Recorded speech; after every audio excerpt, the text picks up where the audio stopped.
तो चलिए, आज फिर से मैं आपके सामने एक नया टॉपिक लेके आया हूँ। और आज का टॉपिक तो आप थंबनेल से पहचान गए होंगे। आज हम बात करेंगे एनल पेपिला के बारे में। ठीक है। अब एनल पेपिला एक बहुत ही नया शब्द है, शायद आप लोगों ने पहली बार भी सुना हो। तो एनल पेपिला के बारे में बात करेंगे और मैं बताऊंगा कि एनल पेपिला क्या होता है और हम किस तरह से इसको कभी कभी मिस डायग्नोज कर देते हैं। तो देखिए, मैं बताता हूँ क्या अपन आज पढ़ने वाले हैं। आज अपन पढ़ने वाले हैं एनल पेपिला। ठीक है, इसको अपन हिंदी में भी लिख लें आज, एनल पेपिला। ठीक।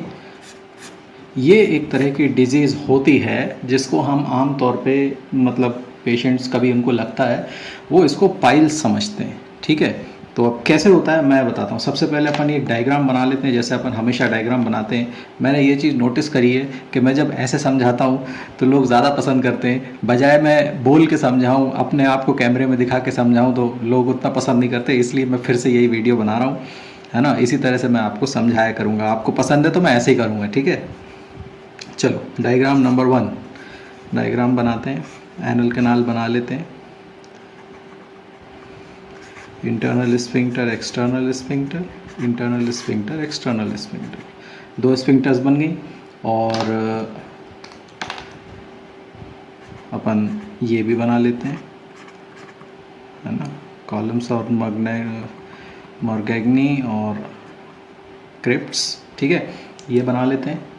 और अब इसमें मैं आपको बताता हूँ, अपन इसको आगे बढ़ा लेते हैं तो मसल भी समझ में आए अपने को। ठीक, ये देखो अब थोड़ा समझ में आएगा, है ना। इसको भी मैं थोड़ा सा बना देता हूँ ताकि और क्लियर हो जाए। ठीक, और इसको भी बना देता हूँ, ये भी क्लियर हो जाए। तो ये हो गया, ये पूरा ये जो हिस्सा है ना, इतना यहाँ से लेके यहाँ तक का, ये पूरा एनल कैनाल है। ठीक है, ये पूरा हिस्सा एनल कैनाल है। और ये तो आप जानते ही हैं, इंटरनल स्फिंक्टर, एक्सटर्नल स्फिंक्टर, है ना। और ये इंटरनल स्फिंक्टर। ठीक है, 2 इंटरनल स्फिंक्टर, एक्सटर्नल स्फिंक्टर। ये है आपका एनल ओरिफिस। एनल ओरिफिस को क्या मतलब, ये एनस जिसको बोलते हो ना आप लोग साधारण भाषा में, एनस, यहाँ से मोशन जो है वो पास आउट होता है। तो ये एक्सटर्नल ओपनिंग है एनल कैनाल की, इससे मोशन जो है पास आउट होता है। और ये समझ लो आप एनल कैनाल की इंटरनल जो है, इसको कौन सी भाषा में बता दूँ, इसी में बता दूँ, जो उसको कहते हैं मैं वही बता देता हूँ। ये कहलाता है एनोरेक्टल रिंग, रेक्टल रिंग। ठीक है, ये एनोरेक्टल रिंग कहलाता है। यहाँ पे ऊपर से रेक्टम आता है और यहाँ से एनल कैनाल बीच में जुड़ते हैं एक्चुअली, इसलिए उसको एनोरेक्टल रिंग बोलते हैं। अब ये मैंने बता दिया, बस इसको आप समझ दे, सुन भर लो, है ना। और ये नाम मैंने इसलिए लिख दिए ताकि आपको मतलब थोड़ा सा नॉलेज रहे कि मैं कौन सी चीज़ में कब क्या कह रहा हूँ। ठीक, तो अब मैं बताता हूँ कि जैसे मान लो कि इसमें अपने को एनल पेपिला बता रहा हूँ, है ना। एनल पेपिला कैसे है, देखो ये जो यहाँ पे सबसे पहले देखो, एनल पेपिला की जो शुरुआती पैथोलॉजी है ना वो फिशर से होती है। ठीक है, तो फिशर होता है। अब फिशर कैसे होगा, एक घाव बन जाता है अंदर की तरफ ऐसा। ठीक है, इसको फिशर बोलते हैं। फिशर मतलब कैसे, कोई भी चीज़ जैसे फट जाना, उसमें दरार आ जाना, उसको फिशर बोलते हैं। जैसे कभी आपने नोटिस किया होगा, जैसे आपके ठंड में जैसे होंठ सूखते हैं, अपन हंसते हैं तो होंठ फट जाता है ना बीच में से, तो उस समय उसी तरह का कुछ आप समझ लो कि फिशर भी वैसा ही होता है। तो जब किसी जगह को आप ज़बरदस्ती खींचोगे तो वो बीच में से फट जाएगी। ठीक है ना, तो इसको बोलते हैं फिशर। अब ये फिशर जो है, ये फिशर हो गया। तो कभी कभी क्या होता है, फिशर में जब इन्फ्लेमेशन बढ़ता है, इन्फ्लेमेशन को कैसे मैं बताऊँ, इन्फ्लेमेशन मतलब क्या, इन्फ्लेमेशन मतलब ये कि उसमें सूजन आ जाए, उसमें दर्द होने लगे, या उसमें बार बार उसमें रगड़ पड़ती है ना, एक्चुअली मोशन इसके ऊपर से निकलता है तो ये रगड़ता है, तो बार बार इसमें दर्द हो, इसमें बार बार सूजन आए, तो उसको अपन मेडिकल लैंग्वेज में इन्फ्लेमेशन बोलते हैं। ठीक है, दर्द हो जाए, सूजन आ जाए, उसमें लालपन आ जाए, ठीक है, तो वर्किंग में प्रॉब्लम आने लगे, तो ये इन्फ्लेमेशन के कुछ साइन होते हैं। तो ये यहाँ पे अगर बार बार होगा, जैसे ये तो फिशर है, एक बार हो गया 24 घंटे में अगर छोटा मोटा होगा तो ठीक हो जाएगा। हो सकता है एक हफ्ते बाद फिर हो जाए, हो सकता है महीने भर बाद फिर हो जाए, उसके बाद फिर महीने बाद 15 दिन बाद फिर हो जाए। तो जब ये बार बार होता है ना, तो इसके पीछे एक हल्की सी स्किन की ऐसी ग्रोथ हो जाती है इस तरह से। ये देख रहे हैं मैं कैसा बना रहा हूँ इसको, एक बेल शेप का मैंने बना दिया इस तरह का, ठीक है। ये देखो ये मैंने बनाया ना,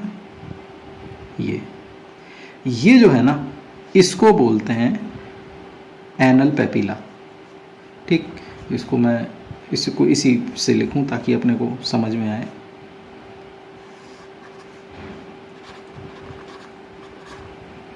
पेपिला, ये है एनल पेपिला, ठीक है। इस तरह का बन जाता है। अब ये तो एनल पेपिला कहलाता है, लेकिन अगर यही चीज़ बाहर की तरफ बन जाए, ठीक है, ये मोशन का रास्ता यहाँ से, ये एनस है ना, इस एनस के बाहर की तरफ अगर टैग बन जाए, तो इसको ऐसा गोल नहीं बनाते। इस टैग को जब बाहर टैग जब बनाते हैं ना, तो उसको त्रिकोण में बनाते हैं, त्रिभुज में बनाते हैं, ऐसा। ये इसको टैग बोलते हैं, ठीक है। ये क्या है, ये फिशर टैग है, ठीक है। ये फिशर टैग है और ये एनल पेपिला। अंदर हो गया तो उसको एनल पेपिला बोल देंगे, बाहर अगर दिख रहा है तो फिशर टैग बोल देंगे, और बीच में फिशर तो रहता ही रहता है, ठीक है। तो ये होता है एनल पेपिल और ये होता है फिशर। अब ये बार बार इन्फ्लेमेशन और बार बार रगड़ पड़ने के कारण, बार बार होने के कारण, क्रॉनिक हो जाने, फिशर जब बहुत क्रॉनिक हो जाएगा ना, तब आपको इस तरह की प्रॉब्लम आएगी। ये तो अब आमतौर पर मिसडाइग्नोस कैसे करते हैं इसको, मिसडाइग्नोस ऐसे कर देते हैं कि ये क्या होता है, ये जैसे लंबा है ना, ये स्टम्प है इसका, ये छोटा, इसको स्टम्प कह लो, ठीक है। तो ये जो इसका रूट है ये अंदर ऐसा रहता है, लेकिन जब मोशन इसको यहाँ से धक्का मारता है, ऐसा प्रेशर आता है इसकी तरफ, तो ये पलट के बाहर की तरफ आता है, ठीक है। ये पलट के ऐसा बाहर आ जाता है, बाहर आता है, मोशन निकलता, और ये वापस से ये पलट के ऐसे बाहर आता है, इधर मोशन के प्रेशर के कारण ये पलट के बाहर आता है, बाहर आया, और उसके बाद जैसे ही आपका मोशन हो गया तो ये पलट के वापस से अपनी लोकेशन पे, समझे। ये ऐसे आता है और ऐसे चला जाता है, वापस चला जाता है। तो क्या होता है कि जब ये बाहर आया, आपने ऐसे उंगली से हाथ लगाया मोशन करते समय, आपको लगा अरे यार कुछ आया बाहर, है ना, और उसके बाद अंदर चला गया, आपने हल्का सा उंगली से अंदर किया, अंदर चला गया। तो ये अपने को लगता है, पेशेंट समझते हैं उसको कि ये मुझे पाइल्स हो गया है, पर एक्चुअली में ये पाइल्स नहीं होता है, ये पेपिला। और ऐसा तभी होगा जब ये बहुत थोड़ा बड़ा होगा, ये बहुत बड़ा होगा। अगर ये बहुत छोटा सा होगा, मान लो इतना सा होगा, बहुत ही छोटा सा महीन सा होगा, तो फिर इसमें ये वाला सिम्टम नहीं आएगा, अंदर बाहर होने वाला। लेकिन अगर ये थोड़ा स्टम्प इसका लंबा है ना, तो फिर ये अंदर बाहर होने वाला मतलब अपना लक्षण बताएगा। तो जब इस तरह का लक्षण ये बताएगा ना, तो फिर ये मिसडायग्नोस होता है पाइल्स से। फिर पेशेंट समझते हैं कि पाइल्स है, डॉक्टर नहीं कह रहा हूँ कि डॉक्टर समझते पाए, वो तो जब हम लोग देखते हैं तो मालूम चल जाता है, लेकिन पेशेंट को लगता है कि मुझे पाइल्स हो गया, पर एक्चुअली में पाइल्स नहीं होता है, एनल पेपिला होता है। और इसको सर्जिकली रिमूव करते हैं, है ना, ये मेडिसिन से ठीक नहीं होता है। अगर इस तरह की प्रॉब्लम हो गई है तो जैसे आयुर्वेद में क्षार सूत्र से करते हैं इसको, मेडिकेटेड थ्रेड जो होता है उसको यहाँ इसके रूट पे नॉट कर देते हैं और इसको सर्जिकली रिमूव कर देते हैं। थोड़े दिन में वो नॉट लगा रहता है, क्षार अपना यहाँ पे काम करता है, और उसके बाद वो धागा अपने आप निकल जाता है और ये हिस्सा बिल्कुल ठीक हो जाता है। ये क्षार सूत्र की विधि है। और अगर नॉर्मल सर्जिकल प्रोसीजर करते हैं तो उसमें भी यहाँ पे एक सूचर कर देते हैं और ऊपर से रिमूव कर देते हैं, सूचर थोड़े दिन में यहाँ से हट जाता है, वो सर्जिकल रिमूव। मतलब आयुर्वेद और एलोपैथी में बस इतना ही अंतर है कि यहाँ पे क्षार सूत्र का यूज़ करते हैं और एलोपैथी में नॉर्मल सूचर का या बार्बर थ्रेड का, इस तरह का किसी भी मटेरियल का जो थ्रेड होता है उसको यूज़ करके इसको रिमूव कर देते हैं। तो ये तो एनल पेपिला का ट्रीटमेंट हो गया। इसी तरह अगर मान लो यहाँ फिशर का टैग है, ये वाला, ये फिशर टैग अपन कह रहे थे जिसको, इसको रिमूव करना है तो अगेन इसको भी मिसडायग्नोस करते हैं, इसको भी समझते हैं कि ये पाइल्स का मस्सा है। बहुत सारे पेशेंट्स जिनको बाहर स्किन का टैग बन जाता है, ये वाला फिशर जब पुराना हो जाता है तो उसको छूने में आने लगता है, तो वो समझते हैं कि उनको पाइल्स हो गया, एक्सटर्नल पाइल्स जिसको बोलते हैं वो लोग, है ना, मिस करते हैं। ये गलत बात है, गलत धारणा है, ऐसा है नहीं, ये फिशर का टैग है। अगेन इसमें क्या करना है, इसमें भी कुछ नहीं करना है, इसमें भी सर्जिकली इसको रिमूव करते हैं। तो अगर इसमें क्षार सूत्र करना है तो इसको हल्का सा स्किन से सेपरेट करते हैं और उसके बाद यहाँ पे क्षार सूत्र अप्लाई कर देते हैं, यहाँ पे नॉट लगा देते हैं और उसके बाद ये इसको सर्जिकली रिमूव कर देते हैं। थोड़े दिन में क्षार सूत्र यहाँ से निकल जाता है और ये नॉर्मल हो जाता है स्किन। मॉडर्न में भी यही करते हैं, क्षार सूत्र यूज़ नहीं करते हैं, कोई थ्रेड या सूचर को यूज़ करते हैं, इसको स्किन को यहाँ से हटा के सूचर को अप्लाई कर देते हैं, इस टैग को सर्जिकली रिमूव कर देते हैं और थोड़े दिन में वो धागा भी निकल के गिर जाता है, वुंड ड्रेसिंग वेसिंग हो जाती है और वो ठीक ठाक हो जाता है। तो ये जो बात है इसको बोलते हैं एनल पेपिला और ये एनल फिशर टैग। ठीक है, तो ये हुई बात। अब देखें, अब दूसरी बात अगर ये कि मान लो ये पेपिला है और इसका ट्रीटमेंट अगर नहीं करते हैं तो क्या होगा।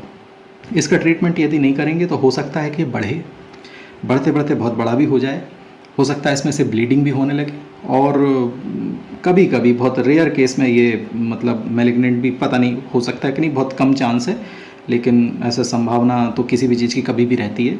तो मेरे हिसाब से अगर इस तरह की प्रॉब्लम है तो इसको किसी भी तरह आप रिमूव कर लो। अगर आपको आयुर्वेद पसंद है तो आप आयुर्वेदिक ट्रीटमेंट कराओ, अगर आप एलोपैथी कराना चाहते हैं तो वो भी करा सकते हैं, इसमें कोई दिक्कत नहीं है।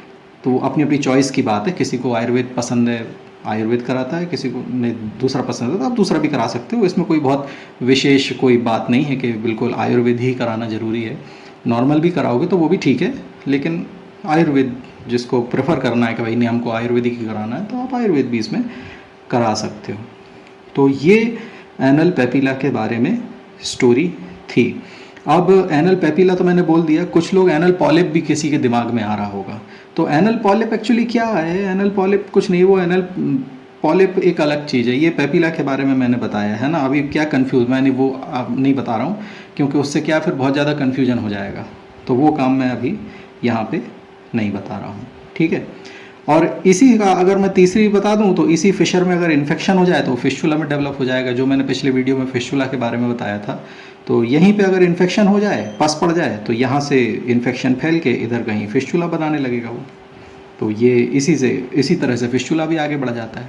तो ये जो अच्छा, कई लोग क्या इसमें इंजेक्शन लगवा लेते हैं, ये भी बहुत गलत है। मैं भी बता देता हूँ, इसमें इंजेक्शन नहीं लगवाना, ये इंजेक्शन वाली प्रॉब्लम नहीं है। ठीक है, ये सारी चीज़ें नहीं होना चाहिए इसमें, इंजेक्शन ये थेरेपी नहीं। वो इंजेक्शन वाला वो पाइल्स में लगता है वो, लेकिन ये एनल पेपिला वगैरह में ये सब नहीं होता है ना। तो इस बात का ध्यान रखना। तो बस मुझे इस वीडियो में आपको इतना ही बताना था। और मेडिसिन से, इसका मेडिसिन का केवल कोई रोल नहीं है कि कोई मेडिसिन खाओगे तो सूख के झड़ जाएगा, ऐसा कुछ भी नहीं है। बस मुझे इस वीडियो में आपको इतना ही बताना था। अब कोई और टॉपिक मुझे खास लगेगा तो फिर मैं और बताऊंगा। एक मुझे स्टेनोसिस के बारे में भी बनाना है, एक वीडियो मुझे स्टेनोसिस का भी बनाना है। तो स्टेनोसिस भी मैं किसी अगले वीडियो में आपको डिस्क्राइब करूंगा इसी तरह, है ना। तो चलो अब मिलते हैं नेक्स्ट वीडियो में, तब तक के लिए